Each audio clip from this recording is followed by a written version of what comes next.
Well, hello there, and welcome to Food Lab Talk. I'm your host, Michael Bakker. About 10 years ago, the food team at Google designed 5 food shots to be aspirational, challenging, and to provide a space where we can really create change at scale. Amongst other things, our food shots apply Google's 10x moonshot thinking to the question, how might we contribute to enabling the planet to feed and nourish 10 billion people in sustainable, inclusive, efficient, nutritious, and healthy ways? My guest this week, Paul Newnham, might answer this question with Beans is How. Paul is the executive director of the SDG2 Advocacy Hub, which coordinates global campaigns and advocacy to achieve Sustainable Development Goal 2, to end hunger, achieve food security, and improve nutrition, and promote sustainable agriculture by 2030. To help transform food systems, Paul and his team are leading projects such as the Chef's Manifesto, which engages chefs as advocates for a more sustainable and nutritious food system for all, and the Beans is How campaign, which promotes the nutritional, environmental, and economic benefits of beans, with the goal to double global bean consumption by 2028. Welcome to the show, Paul. Happy to have you here. Thank you, Michael. It's so great to be with you. To get things started, Paul, would you mind sharing a little bit about your personal and professional background and what led you to the SDG2 Advocacy Hub? I suppose I'd go back a little bit in time. As a kid, I was blessed to have parents that explored the world. And so I spent some of my early years growing up in Asia and Africa. So we were in Bangladesh and India for my primary school years, and then also in Malawi, Zimbabwe, and South Africa over some of my high school years. And so I had a childhood that grew up seeing the world in different ways, seeing different cultures and getting different experiences. And then I went into my work life. I was very interested in culture, interested in development and working to help people in different ways. And so ended up working for a big international NGO that worked around the world in 100 plus countries. And I worked with them in a range of roles, helping engage people and connect them to international issues. And that led me to the United Nations, where I was working for the World Food Program. And they came to me and said, would you be interested in helping to bring together a network of individuals, organizations, and agencies across the UN, private sector, and civil society to work on food, agriculture, and nutrition issues tied to the Sustainable Development Goals? And so I came in to work on that and set up the SDG2 Advocacy Hub. And it's been a great adventure, I guess, since then in terms of a number of different initiatives. And it's been great just to see how we've been able to help do our small part to put food system change onto the global agenda and really help drive that forward. So I'm just curious a little bit more, Paul. So how did you get involved with chefs and food? When I came on with the World Food Program, there was a lot of conversations. I'd done some work with chefs trying to kind of bridge the gap prior to how do you look at food system issues? How do you look at food security issues? And we'd had some good successes and some failures as well, where we had tried to bring chefs in to talk about people going hungry. And when chefs, their role is to feed people. So when they start talking about hunger, it just doesn't gel. You know, their audience is used to hearing about delicious food, and then they're saying, oh, there's people without food. And it became a kind of a bit of a rub. So we had quite a few learnings there in the early days, and this was prior to joining the UN. And then at the UN, I got asked to work with chefs like Gaston Ocurio in Peru and other chefs, and we started to kind of understand the ecosystem a bit. And then I was actually at a meeting that you were at, and it was the first time we actually met. We were at Eat Forum in Stockholm, and there was a meeting, and sitting around the table was an amazing group of people from all different walks of life. Chefs and people working with chefs.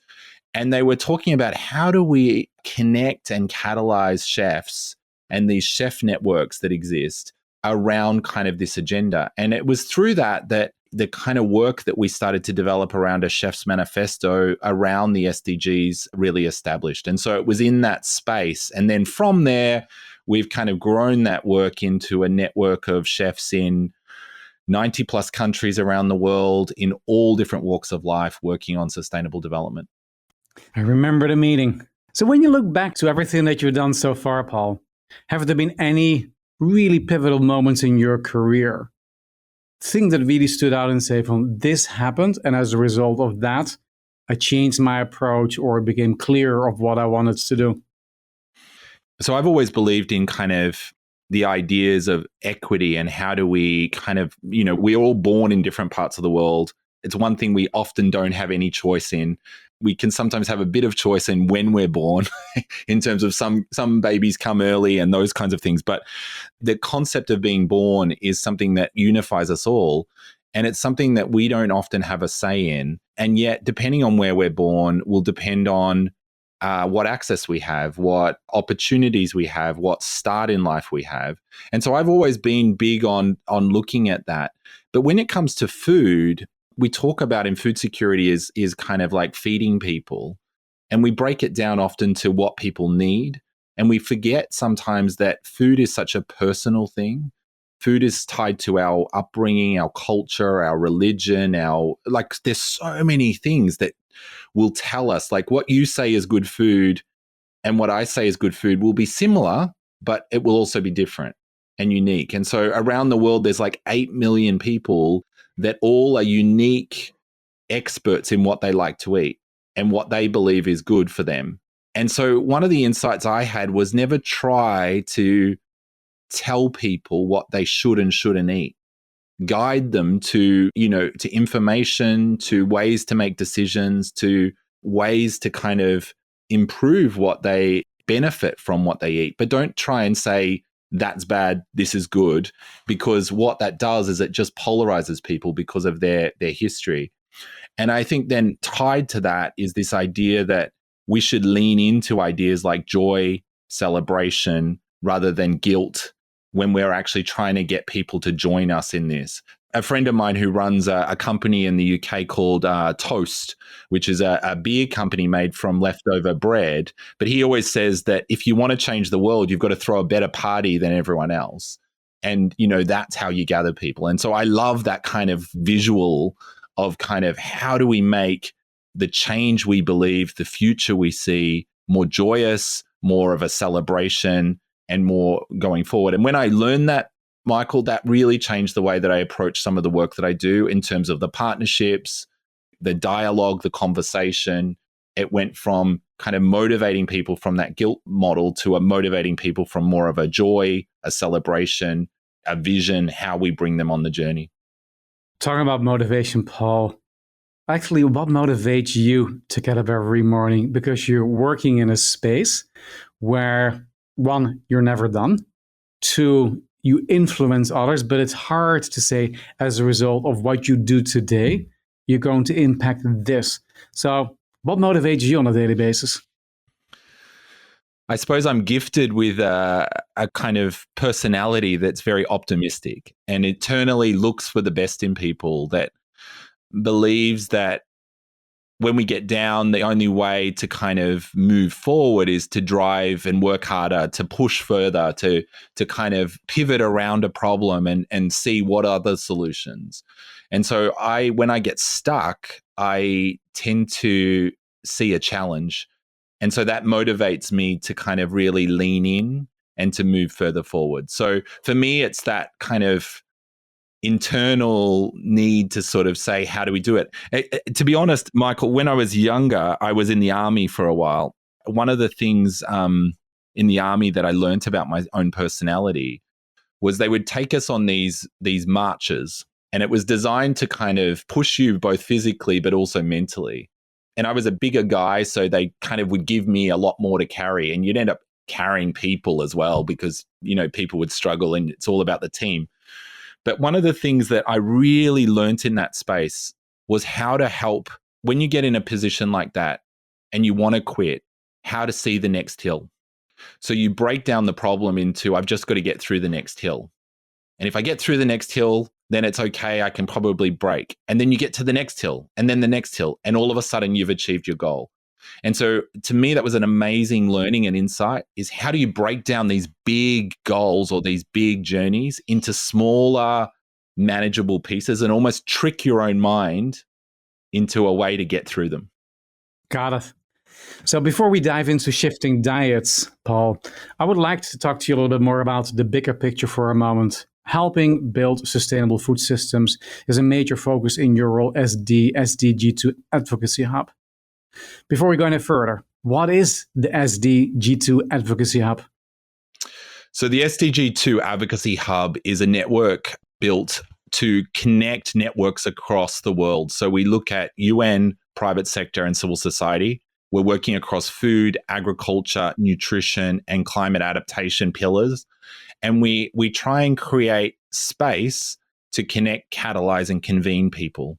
So to bring people together so that there's greater collaboration, greater coordination, greater catalyzing of different things.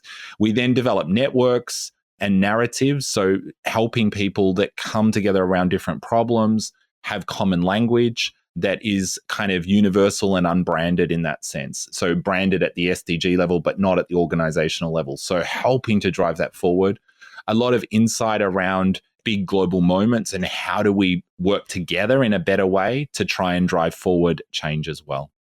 So in that context, from your perspective, how do you define a truly sustainable food system? So to me, a truly sustainable food system is something that is good for both people and planet. It is accessible and affordable for all. And it also is contributing in a regenerative way to some of the degradation that we've seen both in human diets and also in planetary space and nature. So it kind of gives more than it takes. It is multidimensional. It's not looking at one problem in isolation. And I think for me, it also is able to be kind of diverse and responsive to different cultural spaces and different walks of life and contexts. You know, just like you, I think about sustainable food systems quite a bit. And one of the metaphors I use in my own mind is it's like a mixing table with a variety of levers. And I think what you might want to do is just move all levers up and make it better. But I think what happens more often is that you just change the levers and you create a different mix. And I think when you talk about a sustainable food system, there is, I think, this belief out there that it is almost like a continuum. You can go from a 4 to a 5 to a 6, whereas in reality, it is so much more multidimensional, and that both the term food system, a sustainable food system, is really difficult to define. It is much more a better combination, but I think what is better, I think is not absolute. How do you feel about that? Yeah.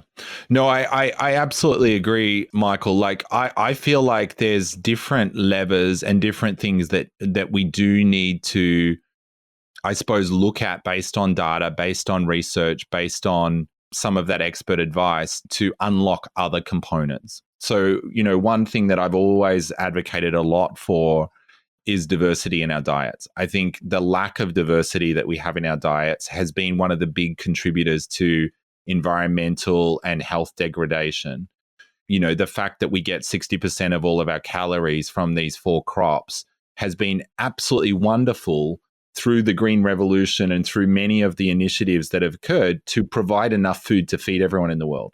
The downside or the unintended consequence is that as a result of that, we then have a lack of diversity in our system and we're losing that biodiversity very quickly. So to me, thinking about different elements on that mixing table that you're describing, it's looking at what are the ones that we should put more in to deliver more outcome or more, acceleration. And I think that sometimes we try and find that single idea, but to me, it's a number of things being mixed together.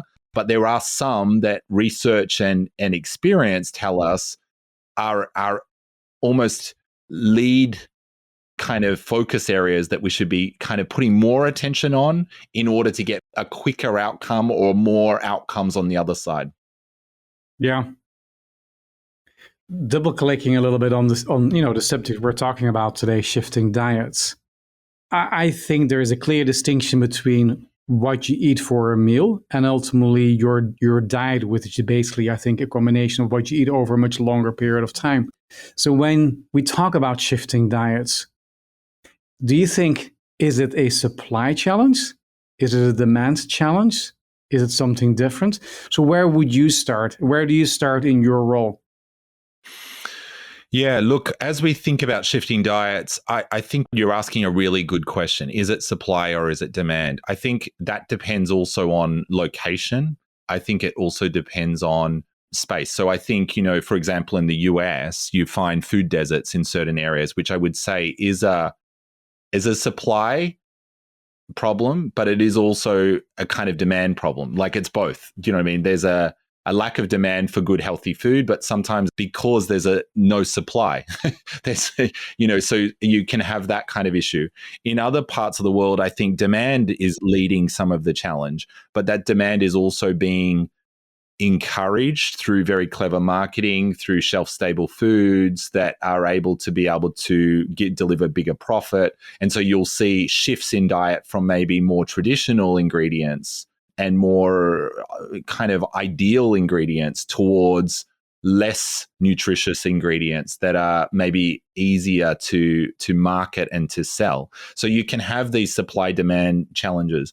I think for me, when we're thinking about this, I think that we do need to work on demand. I do think there's a big gap on demand for really healthy foods, for whole foods, and because the value creation around them is harder to market. So they don't get that same marketing spend. They don't get that same kind of pop that comes from that kind of trends and those kinds of things. And so you do find that there is a kind of shift in the marketing spend towards less nutritious foods. And so then you end up with more demand on that side. On the supply side, I think we're solving many of those supply issues around the world where there is demand. There is still areas in which we have shortages, and we've seen, with the conflict in Ukraine, with COVID, some of the exposure of how fragile our system is. So we've seen certain commodities disappear. Like I was living in the UK during the beginning of COVID, and like things like flour disappeared very quickly from the shelves, and it very quickly recovered as well. So there is those kind of supply issues. I think at the moment, fresh fruit and vegetables are being impacted by climate change in big ways in certain parts of the world, and the quality of those ingredients is being impacted. So we do have supply issues, but I think for me, changing diet is a lot more about working on demand. And if I can build upon that then, Paul.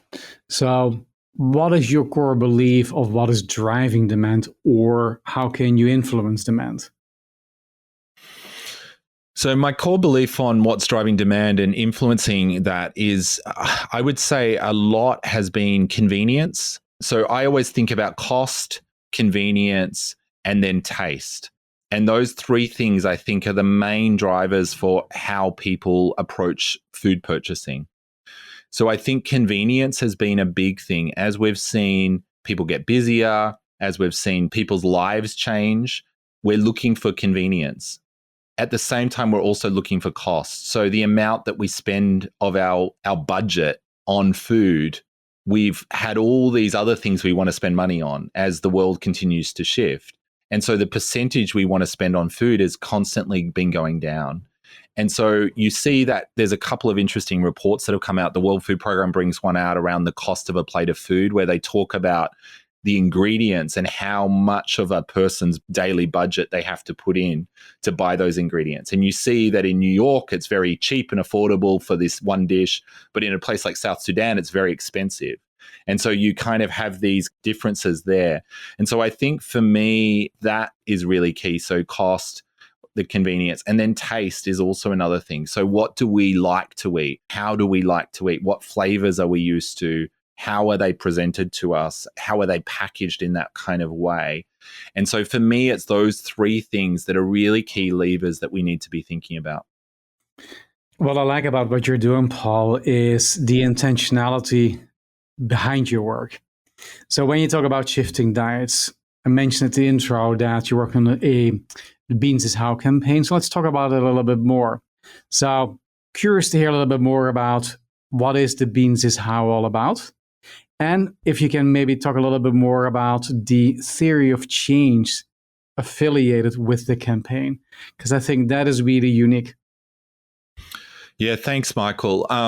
So Beans is How is an ambitious campaign that's kind of been mobilized. It came out of an idea at the UN Food Systems Summit about how do we really change the food system. So a lot of what we're talking about today, how do we kind of wrestle with these questions? And Beans is How has been focused around how do we think about beans, peas and lentils as a way to drive that change. And so the goal is to double the global consumption of beans, peas and lentils and other pulses by 2028. And so the focus of the campaign is how do we amplify and make visible the importance of beans as a simple, affordable solution to some of our global financial and health and environmental challenges.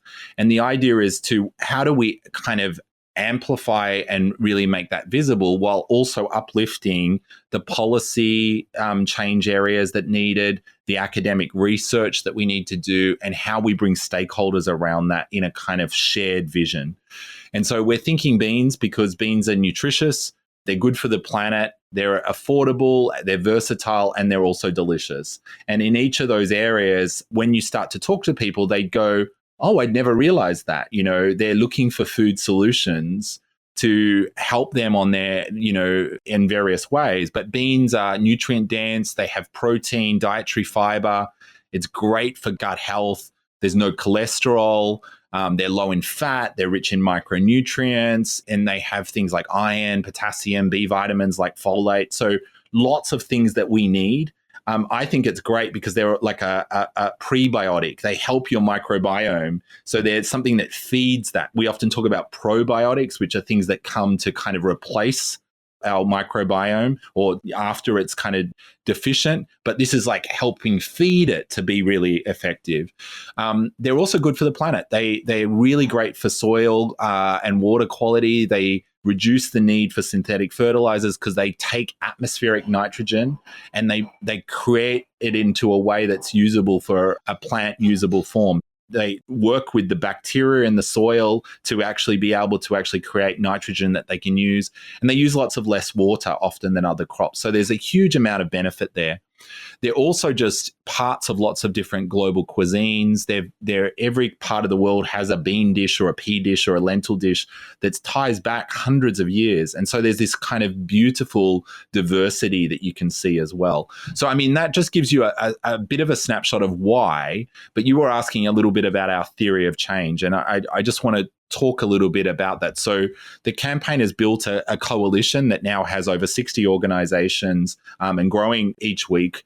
We've launched out and we have a science and innovation advisory group, which has 15 scientists from a variety of different backgrounds around the world that are working alongside our bean board and also our coalition to bring together a kind of base. And we're actually just launching this theory of change, which is live on the website today. It's gone out into the world, but you can pick that up and have a look. And what it does is it looks at a lot of the big issues, the challenges that this space faces. It sort of breaks down some of the data and what gaps there are in the data, what the research says, but also lays down some of our guiding principles and how we kind of are going to move forward. So the idea is built around this idea of driving food system change by increasing consumer demand for beans as this simple solution to some of our biggest challenges. And then the activities that we're looking at is to influence and activate a community of bean stakeholders, champions, and influencers. So this includes chefs, young people, social media influencers, bean producers, to really help lift up beans as a visible, accessible, and desirable. And then at the same time to work with decision makers as to the value of beans in tackling their policy agenda. So thinking about dietary guidelines, thinking about subsidies, thinking about how they incentivize building this in from a soil improvement. There's so many examples of this. There's dietary guidelines being looked at in 3 or 4 countries at the moment. They have a massive impact. The US is doing it, Australia, Germany, A number of countries are looking at them at the moment. But then there's also countries like the Netherlands, which are looking at beans as a solution to some of the protein shift commitments they've made, and also the nitrogen and soil challenges that they're facing. And so lots of different decision makers looking at this for different reasons. And our outcome is like to see this global bean consumption go up by 2028 and build a model that can actually then be replicated into other areas. So we're not saying that if we just double bean consumption, we solve all of our food system problems. What we're saying is, here's a really good place to start. And if we can do this, we can then potentially use this model for further behavior change and further food system change that's tied to the SDGs to help accelerate that. We might look at seaweed or ocean foods or millets. There's so many different foods that should be more present in our food system. And we're just saying pulses and beans and legumes are really something that almost everyone agrees we should be eating more of. Yeah. I'm curious to learn more about why you are coming out so explicitly with the theories of change and the use of the scientific advisory board. Is that based on the learning you've had with prior campaigns that was a missing element? So can you talk a little bit more about the why of being so explicit with the theories of change? Yeah, I mean, whenever you go out on a campaign or an idea, it's very easy to get people excited. You can rally people around an idea or something, but to hold them there, you've got to almost communicate a plan. You've got to give people some belief around how is this possible, so that you can then actually align activities. You can actually build community around those activities.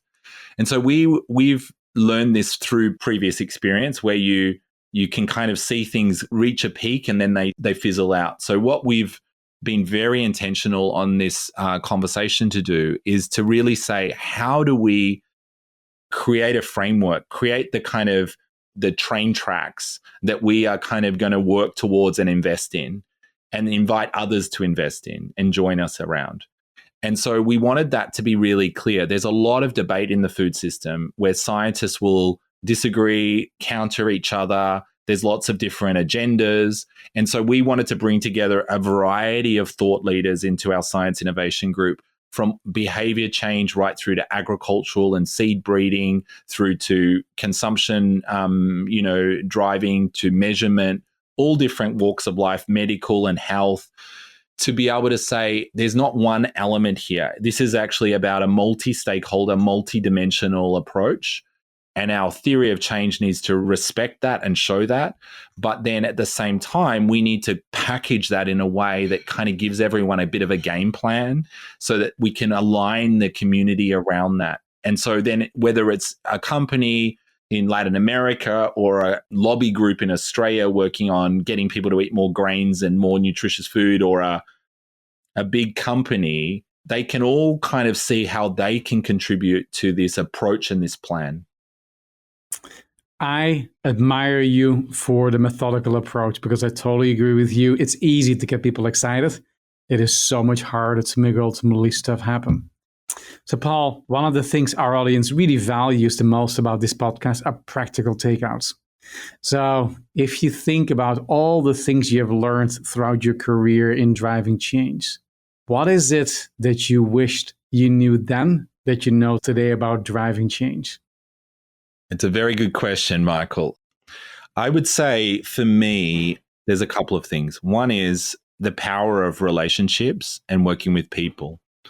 I think relationships are critical for us to actually drive the change we want around the world. I think we often think that ideas are the thing that drive, but ideas are only as good as the people and the networks that carry them.